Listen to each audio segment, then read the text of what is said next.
Assalamualaikum warahmatullahi wabarakatuh. Kami dari kelompok 3 akan menjelaskan media pembelajaran kami yang kami pilih. Sebelumnya saya akan memperkenalkan anggota kelompok 3. Yang pertama ada Nadia Hasna Amalia, NIM A4 2019-0013. Lalu ada Oktaviana Nurjalena, NIM A4 2019-0014. Ada Sekar Nur Pratiwi, NIM A4 2019-0015. Ada Sheila Dekarindiani, NIM A4 2019-0016. Dan yang terakhir ada Hanifa Aditya Rahman, NIM A4 2019-0018. Untuk lebih jelasnya akan dijelaskan oleh teman saya. Silakan. Sekar. Dalam pembahasan kali ini, kita ada 3 subtopik, yaitu yang pertama ada komik sebagai media pembelajaran biologi, kemudian ada kelebihan komik dan peranan komik dalam pengajaran. Komik sebagai media pembelajaran biologi digunakan karena menjadi menarik dan menyenangkan untuk proses pembelajarannya, serta dapat mengurangi kesalahpahaman dan ketidakjelasan. Selain itu, sebagai pendidik, kita tahu pelajaran apa yang paling tidak disukai kebanyakan siswa. Biologi salah satunya, sehingga banyak siswa yang menganggap biologi sebagai mata pelajaran yang banyak materi, sehingga siswa harus menghafalkan semua materi itu. Sebagai guru, seharusnya memberikan materi yang menyenangkan agar siswa dapat menghafalkan dengan suka hati. Ada banyak media pembelajaran yang dapat digunakan, salah satunya yaitu media komik.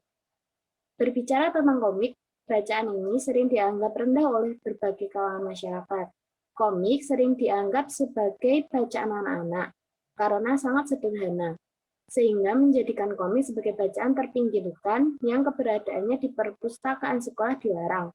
Padahal jika ditilik lebih dalam lagi, komik dapat menjadi media pembelajaran yang sangat efektif. Lalu mengapa komik dipilih menjadi media pembelajaran? Hal ini dikarenakan komik adalah media penyampaian ide, gagasan, dan bahkan kebebasan berpikir. Isi pesan dari komik itu adalah kuncinya. Bentuk komik yang berupa gambar dan tulisan dapat memudahkan siswa dalam memahami konsep-konsep dasar biologi. Anak-anak, sebagaimana orang dewasa juga menyukai komik.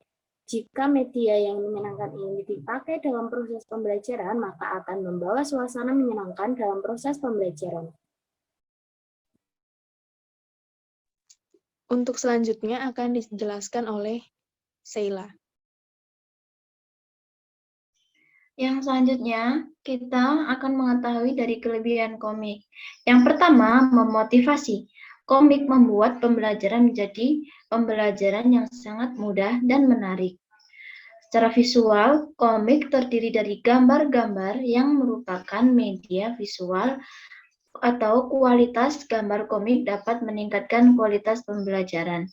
Kemudian, perantara. Komik bisa mengarahkan siswa untuk disiplin membaca, khususnya mereka yang tidak suka membaca. Komik bisa menjadi jembatan untuk membaca buku yang lebih serius. Selanjutnya, peranan media komik dalam pembelajaran. Media komik dalam proses pembelajaran menciptakan minat para siswa, mengefektifkan proses belajar mengajar, dan dapat meningkatkan minat belajar serta menimbulkan minat apresiasinya. Penggunaan komik sebagai media pembelajaran mempunyai peranan yang sangat penting, yaitu kemampuan dalam menciptakan minat belajar para siswa, serta membantu lebih mudah untuk mengingat pembelajaran yang telah dipelajari oleh siswa.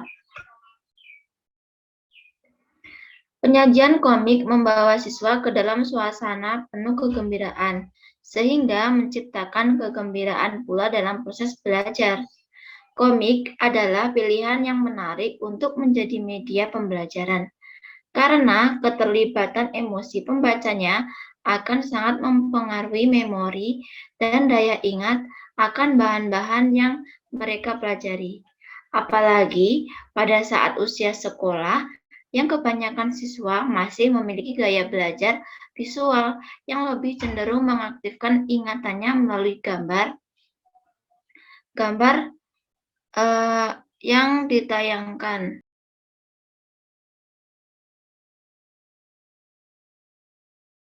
Untuk komiknya akan dijelaskan oleh Hanifah.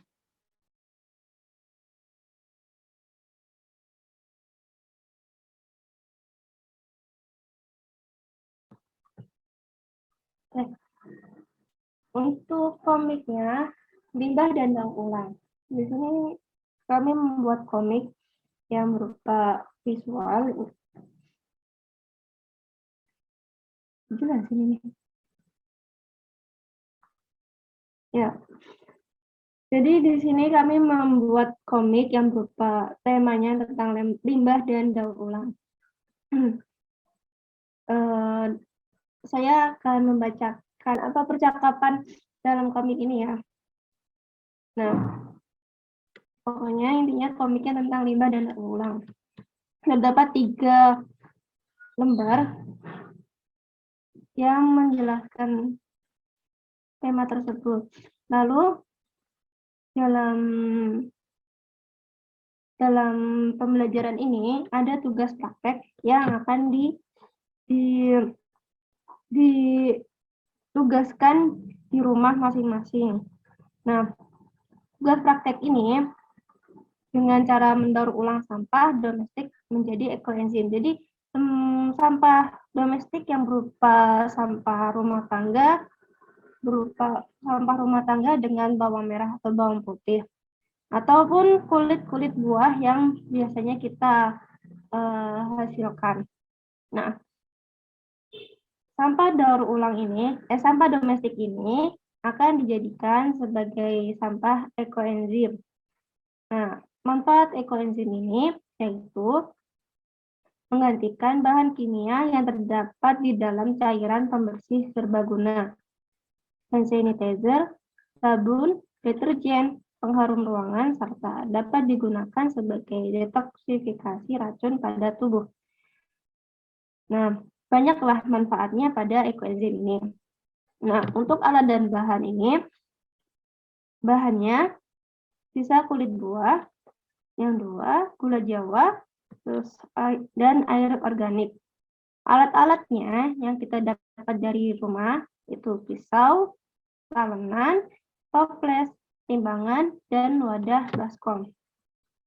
Nah, langkah kerjanya, menyiapkan alat dan bahan. Kedua, memotong buah menjadi bagian lebih kecil. Ketiga, potong gula jawa menjadi lebih kecil. Langkah kerja selanjutnya,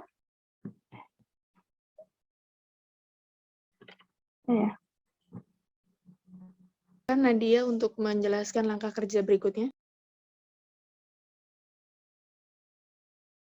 Langkah kerja berikutnya yaitu yang keempat, larutkan gula jawa. Toples berisi air organik dan masukkan gula jawa, kemudian diaduk. Setelah itu masukkan potongan buah yang sudah dipotong lebih kecil, kemudian diaduk rata lagi.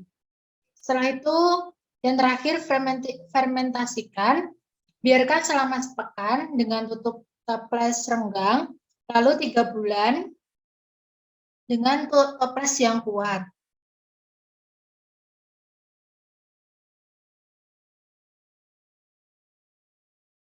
Hasil dari pembuatan ekoenzim berupa cairan disinfektan mampu membunuh bakteri dan jamur sehingga dapat digunakan sebagai pestisida.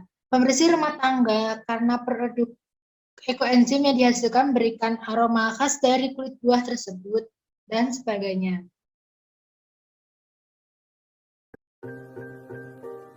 Ya, sekian penjelasan media yang kami pilih, yaitu media komik untuk inovasi media pembelajaran kelompok kami. Mudah-mudahan bermanfaat bagi kita semua. Terima kasih. Wassalamualaikum warahmatullahi wabarakatuh.